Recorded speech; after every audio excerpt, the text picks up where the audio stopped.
Excuse me ma'am, आप mute है।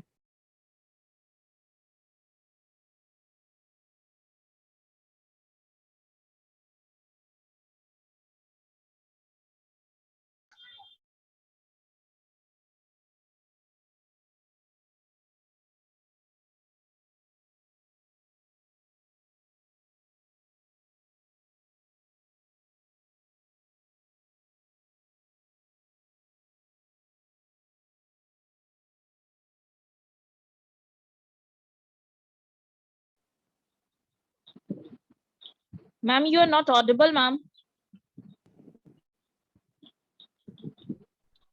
Okay now? Yes, ma'am. Talking about base pay. किसी की सैलरी का जो फिक्स्ड पार्ट होता है, जैसे कि से फॉर एग्जांपल यू गेट 30,000, 30,000 आपकी सैलरी है। उस 30,000 का कुछ पार्ट क्या होगा? फिक्स्ड होगा। जो फिक्स्ड पार्ट होता है that is known as basic salary, base salary, and the rest part which is not fixed is the variable part. उस variable part में ये और ये आता है। समझ में आई बात? उस variable part में allowances and benefits दिए जाते हैं। Base pay. Did you do the calculation in the last class? Yes, ma'am. What calculation? हाँ, आप निकालिए सीटीसी का। सीटीसी बताएगा बेस पे। देखो बेस पे जनरली जब हम प्राइवेट सेक्टर की बात करेंगे तो बेस पे जनरली 40 to 50% ऑफ सीटीसी होता है। Okay, CTC is what? Company to cost to company.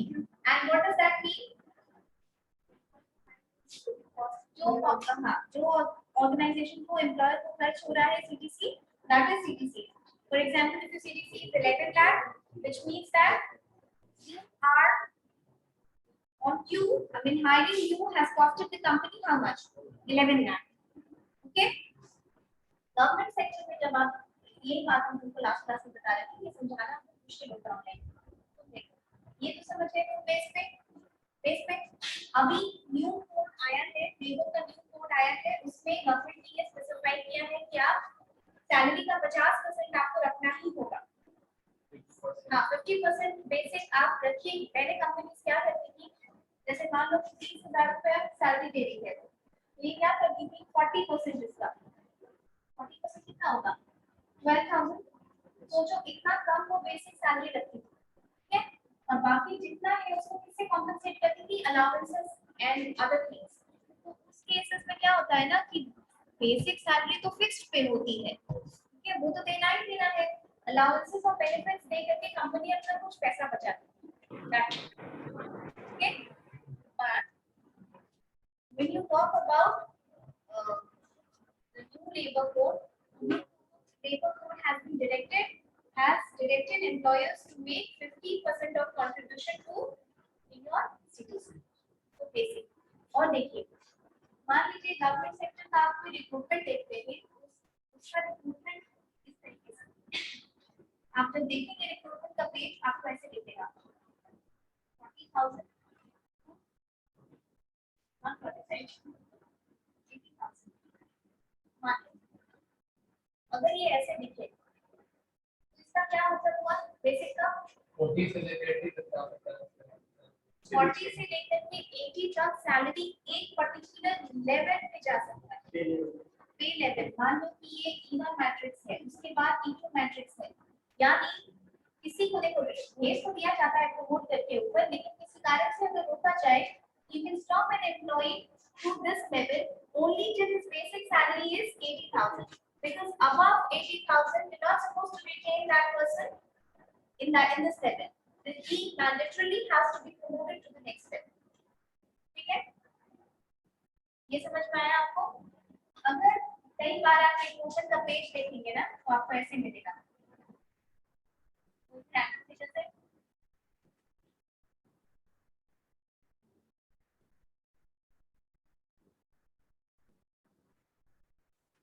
तरीके से ब्रैकेट की चीजें मिलेगी। इसका क्या मतलब होता है? इसका मतलब होता है कि आपको यहाँ से लेकर के यहाँ तक भी 4 इंक्रीमेंट मिलेगा। 4 इंक्रीमेंट के बाद यहाँ दिया रहता है 1750 या कुछ भी, मतलब 1750 रुपए का कितना इंक्रीमेंट मिलेगा? 4 इंक्रीमेंट मिलेगा। ये होते हैं जब आप रिक्रूटमेंट का किसी का पेज देखेंगे, 1750 रुपए का 4 इंक्रीमेंट इस लेवल पे मिलेगा। 1750 बढ़ाया, फिर एक टाइम के बाद कितना बढ़ाएगा? 1750, फिर एक टाइम के बाद 1750। बैंकिंग इंश्योरेंस वगैरह का आप देखिएगा रिक्रूटमेंट ऐसा आता है। ओके, बेसिक सारी समझ में आ गया? नेक्स्ट बताइए। अलाउंसेस को क्लियर है सबको? जैसे हम लोग डिस्कस कर लिए थे। Stress allowance,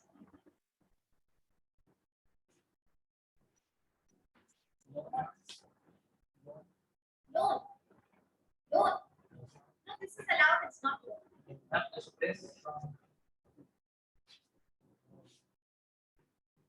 I told you, see, there are many types of allowances. Allowance क्या होता है? Allowance is a variable part of the salary. It depends upon organization to organization कि उनको क्या लगता है कि appropriate है इस organization के लिए। हर allowance हर जगह नहीं मिलती है। कुछ बहुत common forms of allowances होते हैं जैसे HRA, CCA, food allowance, ये हर जगह मिलेगा आपको। HTA, लेकिन कुछ specific allowance है तुमको बस knowledge के लिए बता देते हैं जो दिया जाता है particular organization। ट्रांसपोर्ट भी मिलता है हर जगह। ट्रांसपोर्ट अलाउंस को क्या कहते हैं?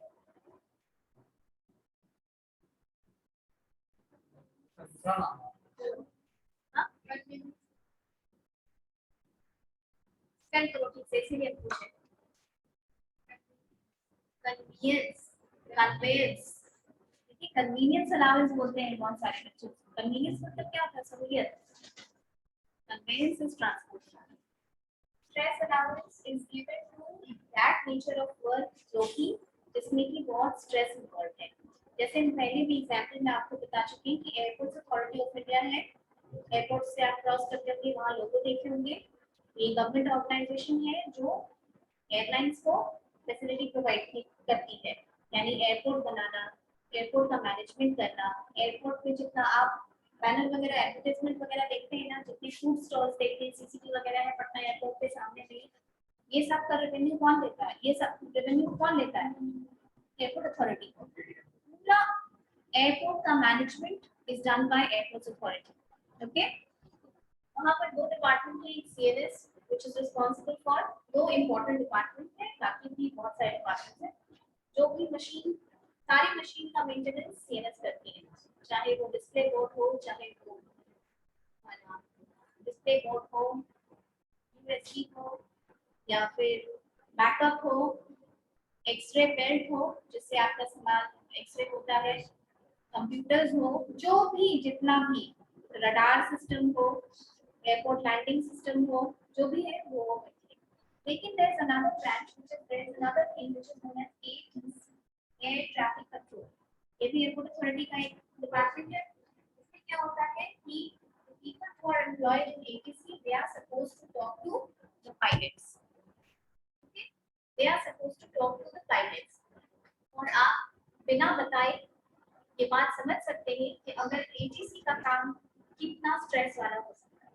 इनकी एक गलती से जान के नीचे कुछ नहीं जाएगा, राइट? इनकी जरा सी गलती अगर हो गई तो फिर जान से नीचे की कोई बात नहीं होगी। पूरी ट्रेन क्रैश कर सकती है, सारे लोग ऑन द स्पॉट डेड हो सकते हैं, बहुत मेजर एक्सीडेंट। और पटना वगैरह में इंटरनेशनल फ्लाइट्स नहीं है, लेकिन दिल्ली, मुंबई, इसके जो लोग काम करते हैं उनके शिफ्ट को 6 से 7 घंटे से ज़्यादा नहीं रखा जाता है। Difficult to concentrate for that much long hour. और जब वो लोग शिफ्ट में रहते हैं तो उनको इनके 2 मिनट से उठने का टाइम नहीं मिलता है। इतनी तेजी से वहाँ फ्लाइट लैंड कर रही है और टेक ऑफ कर रही है, ईसा और इंटरनेशनल एयरपोर्ट्स का। तो वहाँ के लोगों को अलग से स्ट्रेस अलाउंस दिया जाता है जो कि दूसरे डिपार्टमेंट को नहीं दिया जाता। समझ में? ये अलाउंस कैसे सबको मिलेगा? ये इसी में समझाने के लिए आपको बताएं, because this allowance is given to people this kind of allowance, and like this there are many allowances जो specifically किसी particular genre के लोगों को ही दिया जाता है। और किसी allowance का आप नाम सुनेंगे, देखिए इसका भी नाम नहीं सुना। हाँ, working hours का भी stress allowance दिया जाता है, 35-36 hours का allowance होता है, तो दिया जाता है। हाँ, allowance is always monetary। इसका नाम सुनेंगे, monetary allowance क्या होता है? बाहर जाने का खर्चा, वहाँ जाने का पैसा। हाँ, ये गवर्नमेंट बोलो, ये जनरली गवर्नमेंट ऑफ इंडिया देती है। फॉरेन अलाउंस ट्रैकिंग जॉब नहीं, foreign allowance is given to the IFS officers. Indian foreign services के जो ऑफिसर्स होते हैं वो अगर इंडिया में पोस्टेड है तो उनका तो पे स्केल से होता है, लेवल मैट्रिक्स 1 पे ऊपर वाले मैट्रिक्स पे रहते हैं। लेकिन अगर उनकी पोस्टिंग किसी फॉरेन कंट्री में कर दी जाती है तो फिर वहां के हिसाब से उनको कॉम्पेंसेट किया जाता है, यानी 7-8 लाख, कम से कम 6-7 लाख सैलरी बढ़ा के उनको दी जाती है ताकि वो वहां पर सर्वाइव कर सके, उनका खर्च मैनेज किया जाता है। This is foreign allowance. एक और अलाउंस का नाम सुनोगे,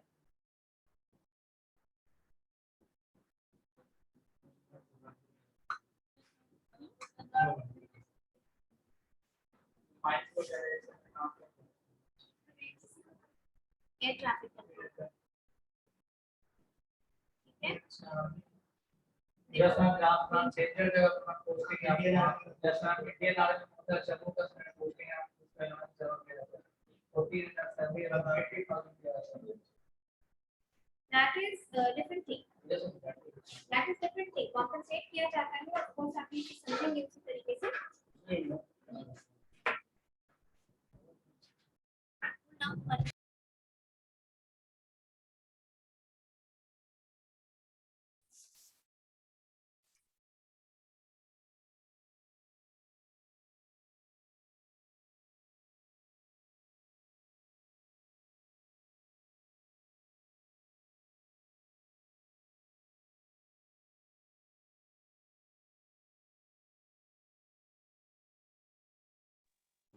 Ma'am, your voice is not audible, ma'am.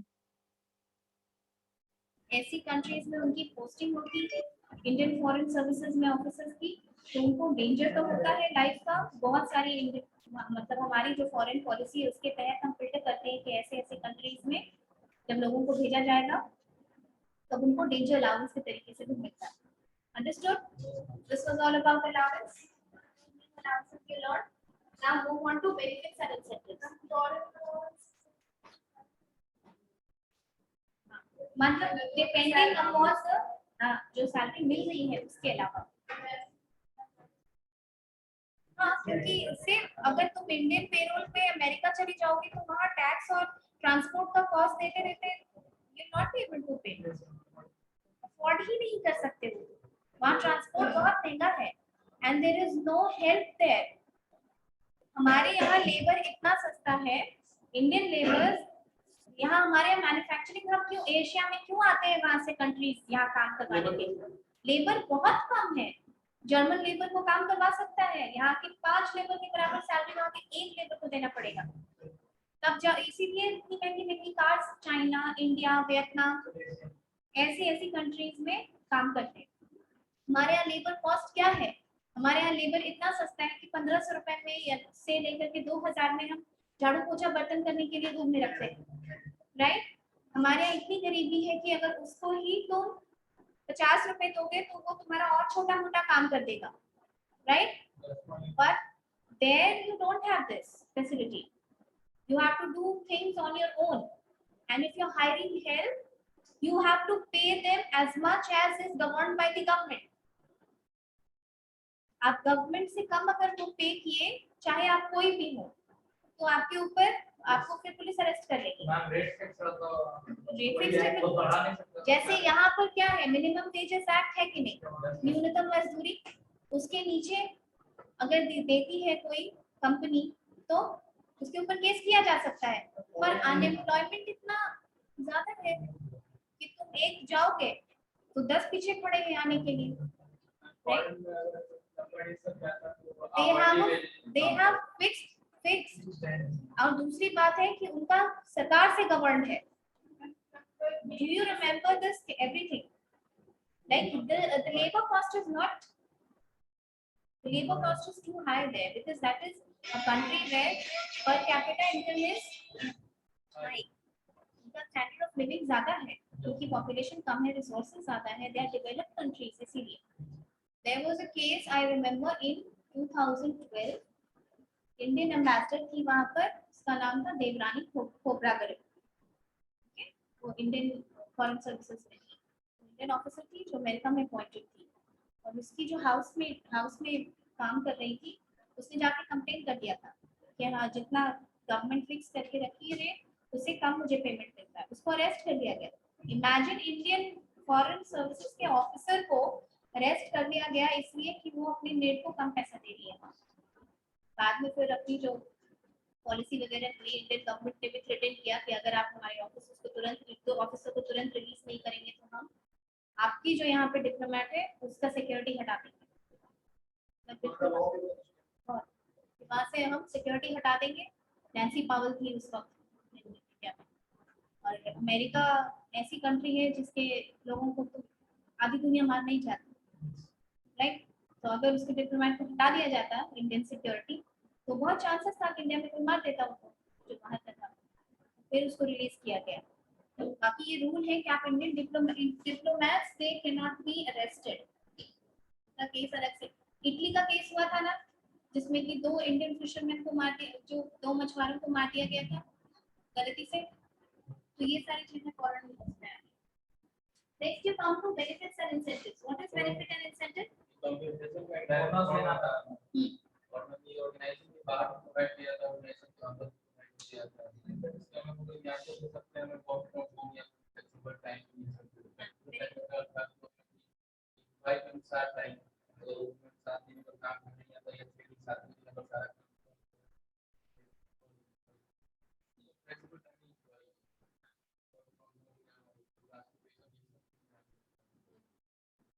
Bonus का मिशन इंश्योरेंस इज सेट जैसा बोलो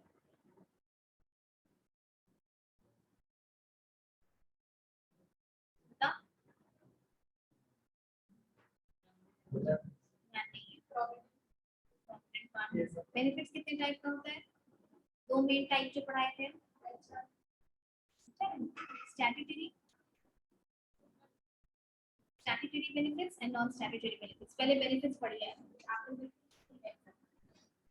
benefits and incentives.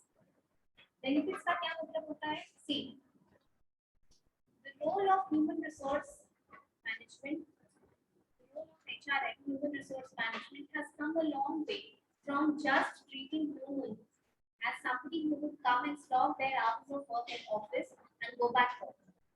And the human resource management at that time was merely a representative of the employer who would negotiate on behalf of the employer.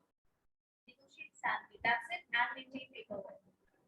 But the role of human resource management has transformed. People are now being treated as intellectual capital. लोग बहुत important है। कोई 2 company जिसके पास same factors of production, क्या होता है factors of production? Plan labour, ठीक है। 2 कंपनी है, कोई कंपनी A और कंपनी B।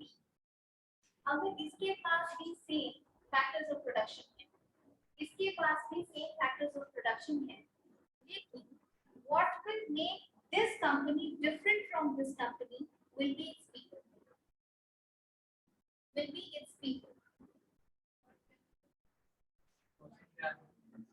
क्वेश्चन क्या था? क्वेश्चन बेनिफिट है, बेनिफिट के ऊपर डिस्कशन हो रहा है, ठीक है? ठीक, कोई कंपनी जिसका सेम फैक्टर्स ऑफ प्रोडक्शन है and some other company which has the same factor of production, what will make one company excel from the other company will be its people. आप जितनी भी बड़ी कंपनी उठा लेंगे, जो बड़ी कंपनी है जिसका वर्क एथिक्स अच्छा माना जाता है, जिनका वर्क कल्चर अच्छा माना जाता है, जो जहाँ पे काम करके एम्प्लॉयज खुश हैं, जैसे कि गूगल, माइक्रोसॉफ्ट, ये सब बहुत बड़ी बड़ी कंपनीज हैं। तो क्या ये कंपनीज के पास सिर्फ पैसा होने की वजह से ये कंपनीज इतनी बड़ी है? It's because of people, it's because of its people, skilled people, intellectual people. समझ में आई बात? इसीलिए human resource is very important for any organisation. इसी ह्यूमन रिसोर्स को रिटेन करके रखने के लिए, ये तो ठीक है, आप समझ गए कि human resource is very important, लेकिन अगर आप एक एम्प्लॉय के पॉइंट ऑफ व्यू से सोचेंगे, then you will come to know it's a natural thing for you to seek for some better opportunities always. हमेशा आप ढूंढते रहेंगे कि अब मेरा स्किल, मैंने इस कंपनी में 2 साल काम कर लिया, मैंने अपना स्किल्स एनहांस कर लिया, अब मुझे कहीं और इससे बेहतर ऑफर मिल जाएगा, मिलेगा ही। आप एज एन एम्प्लॉय ये बात सोचेंगे, right? But what measures should be taken by the organization to help you retain in that organization? There should be something that should be able to retain you in that organization if the same salaries are provided. आप इन्फोसिस में हैं, आपका कोई friend TCS में है, जब आप discuss करेंगे तो आप मान लीजिए कि आपकी सैलरी सेम है दोनों की। आप जब डिस्कस करेंगे तो आप बेनिफिट्स डिस्कस करेंगे कि तुमको क्या बेनिफिट है अलग से वहां पे। क्या तुम्हारा वर्किंग टाइम फ्लेक्सिबल है? ठीक है, क्या तुम्हारा वर्किंग टाइम फ्लेक्सिबल है? क्या तुम्हारे पास work from home facility provide की जाती है? क्या तुमको ट्रांसपोर्ट की अलग से फैसिलिटी मिल रही है कि कंपनी का अपना कैब है, वो कैब तुमको पिक करती है, ड्रॉप करती है, अदरवाइज तुमको खुद पेमेंट करना पड़ता है उसके लिए? क्या कंपनी खाना प्रोवाइड करती है? देयर आर मेनी कंपनीज जिसकी कैंटीन बहुत बड़ी होती है, ठीक है, दे कुक फूड। एंड जो उसने बोला कि कंपनी के अंदर भी और कंपनी के बाहर भी, शॉर्ट टर्म भी और लॉन्ग टर्म भी, एट फ्री ऑफ कॉस्ट और एट कंसेशनल प्राइस। मान लो सी just imagine that you are not in Patna, आप अपने घर से बाहर, बहुत लोग होंगे भी, लेकिन अभी बाहर रहना इज डिफरेंट फ्रॉम नौकरी में जब आदमी बाहर रहता है। ठीक है, आपकी नौकरी लग गई यहाँ से हैदराबाद, आप हैदराबाद जाकर के वहां ज्वाइन करें। अभी क्या है, 4 घंटे का क्लासेस है, 4 घंटे 5 घंटे का क्लास। आप स्टूडेंट हैं, आपके ऊपर ये मैंडेटरी नहीं है कि आपको इस क्लास में बैठना ही बैठना है। There are people who walked out, they will be compensating this attendance in the next class. I am sure as a student you would think like this, इस क्लास का अटेंडेंस हम अगले क्लास में कॉम्पेंसेट कर लेंगे। लेकिन जब आप एम्प्लॉय होते हैं तो आप ऐसा कुछ नहीं कर सकते। आपकी अपनी जवाबदेही है काम करने की, आपको काम फिनिश करना ही करना है, और आपको उस ड्यूरेशन तक रुकना ही रुकना है जब तक आपको जो आपका टाइम हो। से फॉर एग्जाम्पल कि आपकी कंपनी है हैदराबाद में, आप अकेले गए अपना बैग एंड बैगेज के साथ, और वो कंपनी आपको ब्रेकफास्ट भी प्रोवाइड करती है और लंच भी प्रोवाइड करती है at concessional rate. When I was working, मेरी कंपनी प्रोवाइड करती थी ब्रेकफास्ट भी और लंच भी, and they took just 250 rupees reduction was there from salary, and they give us 30 food coupons. यानी आप हर दिन कैंटीन जाइए, जो भी नाश्ता बना है एक फूड कूपन निकाल के दीजिए and you can have that. 250 rupees for 30-day lunch is really nothing to pay. 250 रुपए में आप पूरे महीने खाना खा रहे हैं। ये तो एकदम कंसेशनल प्राइस है। आप समझ सकते हैं कि this is as good as giving it for free, right? क्या ये बेनिफिट नहीं है? बहुत थोड़ा सा प्राइस लिया कंसेशन की तरफ, दिस इज अ बेनिफिट। तो आप अपने दोस्त से जब कंपेयर करेंगे तो मे बी आप बोलेंगे तुम तो खाना खुद बनाते हो, यहाँ खाना वाना सब कुछ है, अरेंजमेंट है, हमको सिर्फ आना होता है, कंपनी ट्रांसपोर्ट भी दे रही है, राइट? ऐसा होता है, बिल्कुल होता है, इसलिए हम जॉब सेटिस्फैक्शन नहीं होता है। बिल्कुल नहीं, बिल्कुल ये फैक्टर है। ये चीज हम लोग ऐसे ही थोड़ी पढ़ते हैं, ये बहुत रिसर्च के बाद बुक में दिया गया है पढ़ने के लिए। देयर आर मेनी कंपनीज जहाँ लोग हैं, लोगों से आप सुनेंगे कि पैसा बहुत अच्छा देता था लेकिन मैंने छोड़ दिया। क्यों छोड़ दिया? क्योंकि मैनेजर एब्यूसिव था, वर्क प्रेशर बहुत ज्यादा है, वर्क एथिक्स कुछ नहीं है, पैसा देता है पर आपका रिस्पेक्ट कुछ नहीं है उस जगह पे। They will treat you like anything. ये बहुत सारे कंपनीज में कंप्लेन है। फॉर एग्जांपल, आप कभी बिग बाजार या रिलायंस रिटेल वगैरह के लोगों को, मैनेजर्स को जो सेल करते हैं, उनको अपने नीचे वालों से बात करते हुए आप सुनिए कभी। There was one time I went to work culture हुआ उस जगह का। वर्क कल्चर है कि कैसे भी काम कराना है। If this work culture, can you work in this kind of work culture for too long? No, you will not be able to work. जहाँ आपकी रिस्पेक्ट नहीं होगी, जहाँ आपको रिकग्नाइज्ड फील नहीं होगा, तभी तो हम पढ़ते हैं rewards and recognition. Why do you study OB? Organisational behaviour में आप क्या पढ़ते हैं? इंडिविजुअल, पहले तो इंडिविजुअल बिहेवियर पढ़े, फिर ग्रुप बिहेवियर पढ़ेंगे आप। इंडिविजुअल बिहेवियर में ही तो आप मोटिवेशन पढ़े, एटीट्यूड पढ़े, लर्निंग पढ़े। क्यों पढ़े? इसी वजह से। तो ऑर्गेनाइजेशनल बिहेवियर जानना बहुत जरूरी होता है मैनेजर्स को जो काम ले रहे हैं। Okay, so there are benefits. Benefits will make you compare your status in one company with another company, okay, if both of you are being provided the same salary. अब ये आगे बेनिफिट्स की बात देखिए। ये बेनिफिट्स दो तरीके का होता है, statutory benefits and non statutory benefits. Statutory benefits वो बेनिफिट्स होते हैं जो गवर्नमेंट के द्वारा मैंडेटरी है। Government has made this mandatory. Why? Because benefits are mostly for welfare. Benefits को मोस्टली वेलफेयर पर्पस से ऑर्गेनाइजेशन में लाया गया। आपको मैंने पूरी सोशल सिक्योरिटी पढ़ाई है और उसमें 3 एक्ट पढ़ाया है, gratuity, PF and ESI. Okay, in that PF क्या है? Social security legislation. ये एक बेनिफिट है, स्टैट्यूटरी बेनिफिट नहीं। सरकार ने बोला है कि ये बेनिफिट आपको देना है एम्प्लॉयर। ईएसआई क्या है? स्टैट्यूटरी बेनिफिट है, देना ही देना है, जो हाँ मैंडेटरी है एम्प्लॉयर को। नॉन स्टैट्यूटरी बेनिफिट्स क्या होता है? बिना गवर्नमेंट के रूल में, बिना गवर्नमेंट के रूल के जो कंपनी अपनी मर्जी से देती है, और अपनी मर्जी से क्या देख के? Taking into account the companies financial scope and resources. Like में हमको लैपटॉप ले सकते हैं। जैसे कोई कंपनी का वर्क कर रहा है, हमको उसको लैपटॉप ले रहा है। देखो, लैपटॉप लैपटॉप या- आईटी कंपनी के लिए नहीं बोल सकोगे बेनिफिट, क्योंकि वो तो काम उसी से करेगा। ये तो वो बेनिफिट, उसके लिए तो देने की पूरा ना, उसको खरीदना तो नहीं पड़ेगा। हाँ, पर तुम इसको नहीं बोल सकते हो बेनिफिट। ये बेनिफिट क्योंकि उसको देना ही देना है। अभी क्या हुआ, जैसे कि कोविड के टाइम पे 40,000 के आसपास they have started giving furniture cost, furniture allowance. क्योंकि ये क्या है, वर्क फ्रॉम होम हो गया है।